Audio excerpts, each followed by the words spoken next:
Today our topic is wire rope. As the name suggests, the wire rope is made up of wires, and each wire is made up of carbon steels. Carbon steels wires are combined in different forms to give different types of rope. That's why the wire rope, we can say, it is the combination of wires around the central core. We just lay different types of different diameters of wires around the central core to form the rope. The rope is of two types. One is your standard rope, one is your non-standard rope. In standard rope, strands are present. What are strands? Actually, some wires are laid around a central core or independent wire to make a strand, and soft strands are again laid around the central core to make a rope, which is called as your standard rope. And whereas in case of non-standard rope look like a single strands. It means around the central core only few layers of wires are laid in right hand direction or left hand direction to form the non-standard rope. In standard rope, all these are strands which are made up of number of wires. Okay. But in case of non-standard rope, you can see only wires are available, no strands, no such strands are available in non-standard rope.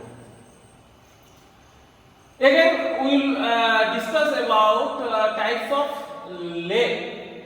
Actually, what do you mean by lay? Whenever we laid the wires or strands around the central core, we follow a rule. That means either it is laid in right hand direction or laid in left hand direction. According to this, it is called as right hand lay and left hand lay. Right hand lay and left hand lay we can see in both in standard rope and non-standard rope. Whereas in standard rope we can found ordinary lay and Lang's lay. What do you mean by ordinary lay and Lang's lay? Let's discuss. In Lang's lay, the wires in the strand and strands in the wire rope are laid in same direction. If some wires forming the strands and some strands forming the rope, both are in either right hand direction or left hand direction. The direction of both the layers in same direction, then it is called as Lang's lay. Whereas the same case, when the wires in the strands and strands in the wire rope are laid in opposite direction. If some wires are laid in right hand direction in case of forming the strands, and when strands forming the rope are laid in left hand direction, then we can call as ordinary lay. Here you can see in picture A, the layer of wires are in anti-clockwise direction. That means left hand directions. And also each strand in the rope are also laid in anti-clockwise direction. That's why in the same direction, so it is called as your Lang's lay. Whereas in this case, the strands forming the wire forming the strands are laid in right hand direction, whereas in case of the strands forming the rope are laid in left hand direction. That means opposite in direction. That's why it is called as your left hand lay or ordinary lay. Factor. Next topic of discussion is a factor of safety. It is a vital factor, as we know that rope is used for bearing loads. So ultimate load bearing capacity is always associated with each rope. So to a rope, up to what percentage of weight we can apply so that it cannot break in operation. So it is the ratio between the breaking strength of the rope to the actual load applied to it.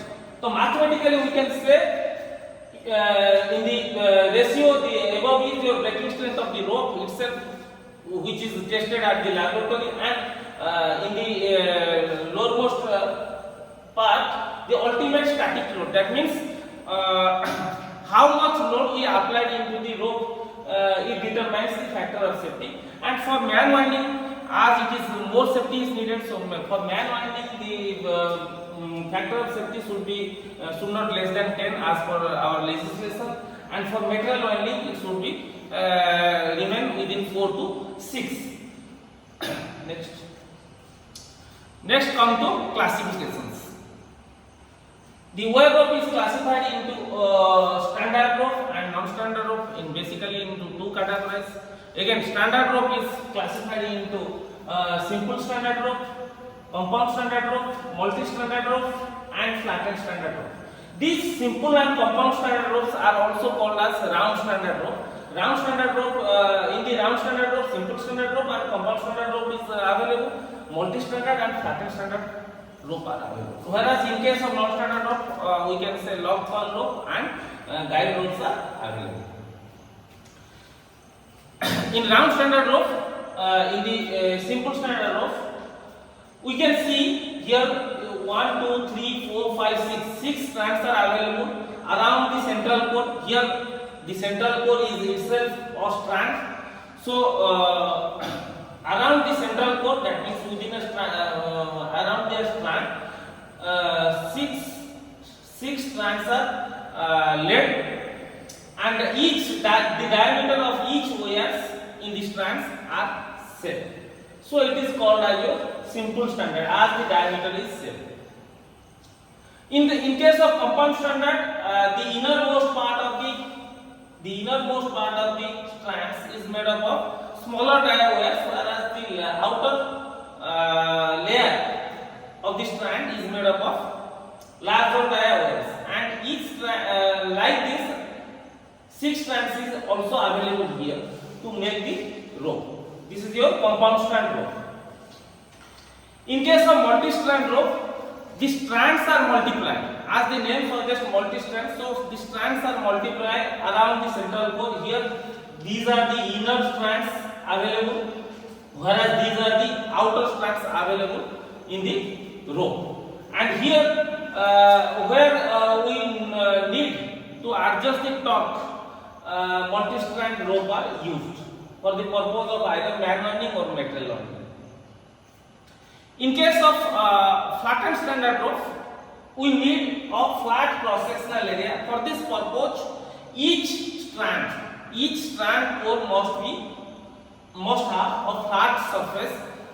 Here the core is given as triangular shape, but it can also be available in oval shape. So by using the core shape, we give flattened nature to the rope. So it is called as your flattened strand rope. Strands are available, and in case of log coil rope, no strands are available, as we discussed. So here layer of wires are used around the central core are laid around the central core to make this type of rope. Whereas the outer surface are secured by using the shaped wires or PVC layering. And as the guide rope, as the log coil rope are used for the purpose of guiding the cage or skip within the shaft, so it is called as your guide rope. All these tests are performed at the factory level, whereas number 1, your tension test. In tension test, the rope is subjected to high tension, and a point is recorded where it breaks. Second test is our torsion test. In torsion test, the wire rope is subjected into torsion effect, and it is also recorded where the wire starts tearing. In bending test, the rope is subjected into bending into number of times, so that at which point it is marked, at which point the wire rope starts breaking. Then working test, as the in a mining industry, the wire rope will be subjected to various warping operations.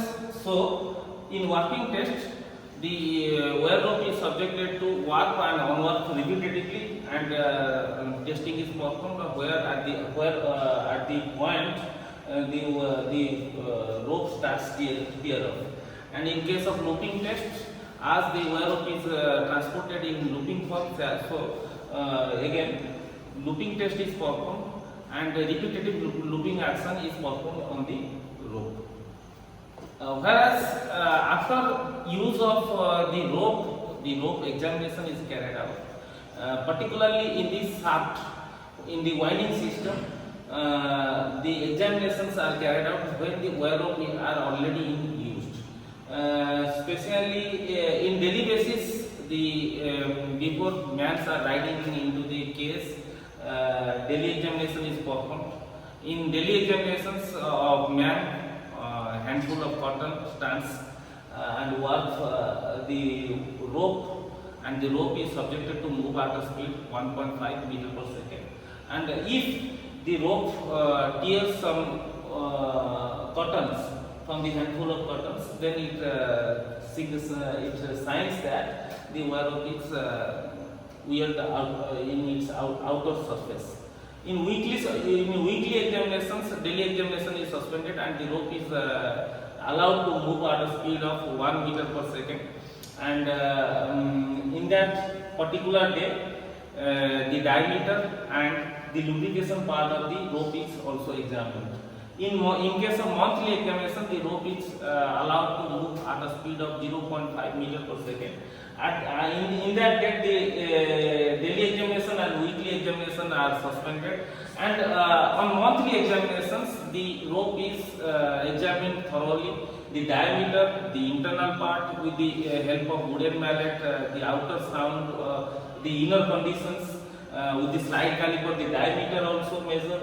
Okay. But in case of electromagnetic examinations, the wire rope is travels through a electromagnetic pulse, and if any diameter or any internal damage is occurred to the rope, then it signifies in a display unit due to the EMF change, as a result of which the magnetic flux also changes. So by recording this magnetic flux and EMF, we can know the inner condition of the rope which is already in use. So it is called as your electromagnetic examinations. Okay, thank you.